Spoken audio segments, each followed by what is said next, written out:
ఓం వీరభద్రాయ నమః. భద్రకాళి సమేత వీరభద్ర స్వామి దేవస్థానం ఆంధ్రప్రదేశ్ రాష్ట్రంలోని అన్నమయ్య జిల్లాలో రాయచీటి పక్కన గల మాండవ నది ఒడ్డున ఈ ఆలయం నిర్మాణం జరగడం జరిగింది. పూర్వకాలం సామంత రాజులు ఈ ప్రాంతాన్ని గుర్చేసి మాండవ నది ఒడ్డున సేద తీరుతూ ఉండేవారని ప్రతీతి.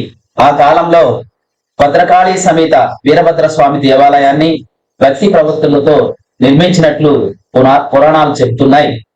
అప్పటి నుండి ఇప్పటి వరకు మాండవ నది ఒడ్డున వెలిసిన శ్రీ వీరభద్ర స్వామి దేవాలయం భక్తులతో కలకలలాడుతోంది. గతంలో రాచవీడుగా పిలువబడిన నేటి రాయచోటికి పేరు ప్రఖ్యాతులు రావడానికి వీరభద్ర స్వామి దేవాలయమే మూల కారణమని పెద్దలు చెప్తున్నారు. చోళ సామ్రాజ్య విస్తరణలో భాగంగా యుద్ధాలు చేసి అలసిపోయిన రాజరాజ చోళుడు మానసిక ప్రశాంతత కోసం దేశాటనకు బయలుదేరి ఇక్కడ మాండవ నది తీరాన చేరుకున్నాడు. కొండల గుట్టల నడుమ ప్రవహిస్తున్న మాండవ నది ఒడ్డున సాగైన పూల తోటలతో ఈ ప్రాంతంలో ఆయనకు విశేషంగా ఆకర్షించింది. దీంతో ఆయన ఇక్కడ తన పరివారంతో నిలిచిపోయి భద్రకాళి సమేత వీరభద్రుని కొలిచి జీర్ణావస్థలో ఉన్న ఈ ఆలయాన్ని పునః నిర్మించడం జరిగిందని చరిత్రకారులు చెప్తున్నారు. వీరభద్ర ఆలయం వీరశైవుల పుణ్యక్షేత్రంగా ప్రసిద్ధి చెందింది. స్వయంగా వీరభద్రుడే విగ్రహమూర్తిగా ఇక్కడ కొలువైనందున రాయచోటి వీరభద్ర ఆలయాన్ని దక్షిణ భారతదేశ వీరభద్ర ఆలయ మూల విరాట్గా పేర్కొంటారు. వీరభద్రునికి రాచరాయుడు అనే పేరు కూడా ఉంది. బ్రహ్మోత్సవాల నిర్వహణ అనంతరం మార్చి నెలలో 21 నుండి 24 తేదీలో మధ్యలో ఎన్నో వారాలు దాటుకొని సూర్యకిరణాలు స్వామి వారి పాదాలను తాకడం విశేషం. ఈ ఆలయ వాస్తు నిర్మాణ చాతుర్యానికి ఇది నిదర్శనమని చెప్పవచ్చు. వీరభద్రుని హిందువులతో పాటు ముస్లింలు కూడా దర్శించుకుంటారు. ముస్లింలోని దేశ్ముఖ్ శాఖకు చెందిన వారు బ్రహ్మోత్సవాల సందర్భంగా స్వామివారికి పూజా సామాగ్రిని పంపుతారు. ఆలయ కమిటీ వారు వాటిని స్వీకరించి పూజలు చేయించి తీర్థ ప్రసాదాలు తిరిగి వారికి పంపడం ఆనవాయితీగా వస్తోంది.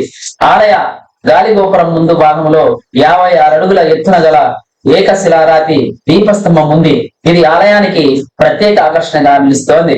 ఇంత పెద్ద ఏకశిలా దీపస్తంభం దక్షిణ భారతదేశంలోనే మరెక్కడా లేదని చెప్పవచ్చు. ప్రతి ఏటా కార్తీక మాసంలో పైభాగంలో దీపం వెలిగించి స్వామిని ఆరాధించడం ఆనవాయితీగా ఉంది. ముఖ్యంగా అమ్మవారికి సంబంధించి భద్రకాళి అమ్మవారు ఇక్కడ వెలిసి ఉండడం దాదాపు రాయచోటి ప్రజలు చేసుకున్నటువంటి పుణ్యమనే చెప్పవచ్చు. ఇక్కడ అమ్మవారికి సంబంధించి అనేక అమ్మవారికి సంబంధించిన శక్తి వలన ప్రజలందరూ సుఖ సంతోషాలతో వర్ధిల్లుతారని ప్రజలు ఇక్కడ నమ్మకం. ముఖ్యంగా అమ్మవారికి సంబంధించినటువంటి పూజ ప్రతి శుక్రవారం అభిషేకము తర్వాత అమ్మవారిని ప్రత్యేక అలంకరణలో పూజారులు ఎంతో అందంగా తీర్చిదిద్దుతారు. ముఖ్యంగా బ్రహ్మోత్సవాల్లో వీరభద్ర స్వామి భద్రకాళి సమేత వీరభద్ర స్వామి బ్రహ్మోత్సవాల్లో 365 రోజులకు గాను 365 సేర్లకు సంబంధించినటువంటి బియ్యాన్ని, పప్పుని, గుమ్మడికాయల్ని, అత్తెరాసాలని అన్నిటినీ నైవేద్యంగా ఏర్పాటు చేసి స్వామివారి యొక్క 3వ కన్ను ఆ రాశి మీద పడేటట్లు చేస్తారు. ఆ రాశి మీద పడినప్పుడు స్వామికి సంబంధించినటువంటి ప్రసాదం నుంచి నీరు రూపంలో బయటకు వెళ్ళిపోతుందని ప్రసాదం అక్కడ ఉన్నటువంటి పూజారులు చెప్తున్నారు. ఈ రాశి నంతటిని వడ్డెరాజులు గతంలో ఈ దేవాలయాన్ని తురుష్కల నుంచి కాపాడడం కోసం అహర్నిశలు శ్రమించినందువలన ఆ వడ్డెరులందరూ దీన్ని ప్రసాదంగా స్వీకరించి ఎంతో ఆనందంగా భక్తి పారవశ్యంతో భద్రకాళి సమేత వీరభద్రుని వేడుకుంటారని చెప్పి పురాణ ఇతిహాసాలు మనకు చెప్తున్నాయి.